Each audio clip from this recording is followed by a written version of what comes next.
Has anyone been to Disneyland? Yeah? Were you quite impressed by the experience? You know, they don't call you customers there, they call you guests. And when you write it down, you have to use a capital G. And you're not on duty or at work when you're at Disney, you're on stage. And you're not an employee, you're a cast member. And you don't go to a recruitment process, you go to a casting. And you don't have induction training, you have traditions training. There's a big difference between going to a recruitment process to have an induction, to wear a uniform, going on duty, looking after customers, and going to a casting to have traditions training, to wear a costume, to become a cast member looking after guests. And even the cleaners have that language. And Walt Disney once said, and I think it's very relevant for what we're doing here in terms of this stadium, that you can dream, design, create and build the most wonderful place in the world.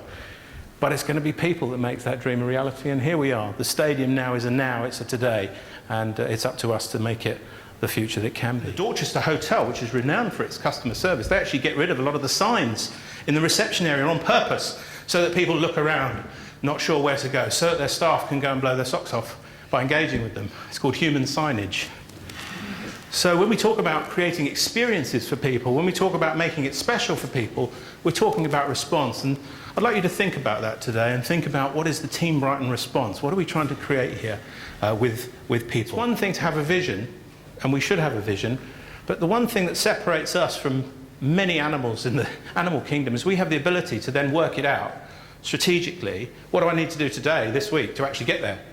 And I can work it out, and then I can decide to do it if I make the choice to do it.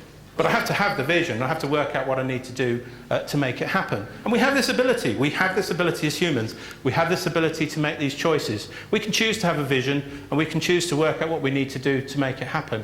And I can choose to be positive, I can choose to be a creator, I can choose to take responsibility and make it happen.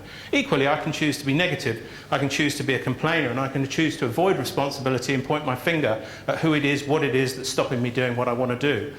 And many people fail, I think, to achieve what they could do because they learn habits of pointing the finger at outside forces that seem to be stopping them getting what they want. Because really, at the end of the day, the experience that people have is a series of little moments of truth, or touch points, as we call them. You know, it can be Albion community, a visit to school, it can be buying a ticket, it could be coming on a website. Each one of these little touch points, moments of truth, create an image of what this club is.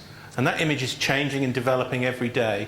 And if you think about it, there are thousands of moments of truth happening every single day for this club. They're happening now while we're in here.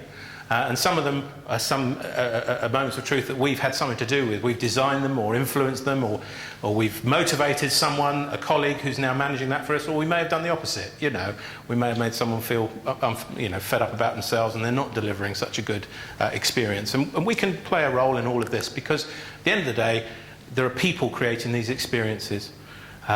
It's not a stadium that creates this experience, it's the people within it that creates the experience. When you start looking into it, you realise that the reason 4 Usain Bolts won't necessarily win the world record is actually there's a lot of different strengths involved. I mean, a relay needs people, for example, who are good starters. Not everyone's a good starter for the first leg. You need people who can give and receive a baton with either the right hand or the left hand. And some people can't do it. You need people who are good bend runners. You need people who are really good under pressure for the last leg, because it actually gets a little bit excitable, doesn't it? You know, when you're receiving the baton for the last leg and there's a gold medal at stake and you've got 50,000 people there, something else in you is being challenged in your ability to run fast. So great relay teams work out the best people for the best legs, and they actually select the right men for the job or the right women for the job to make sure that they've got the best combination of strengths. In France, this is actually called the witness. Because, let me ask you, what's the objective of a 4x100 metre relay? To get to a finish line. To win. Yeah, well, a lot of, get the baton round, bang on. It's actually to take this 400 metres faster than the other team. And hence it's called the witness. In France they call it the witness. It's the witness of the team's performance. And if we think about that in business, we say, well, do we have a witness to our performance? Or do I just see myself as the operations team? Or do I see myself just as the catering team? Or do I see myself just as the ticketing team? Or do we see ourselves as part of one team with one vision, which is what the relay is so good at? So your coach has a challenge to get people thinking of a single vision and working, therefore, on handovers. When we think about handovers, when we think about teamwork, when we think about passes in business, do we work as hard at making those handovers as perfect as they could be?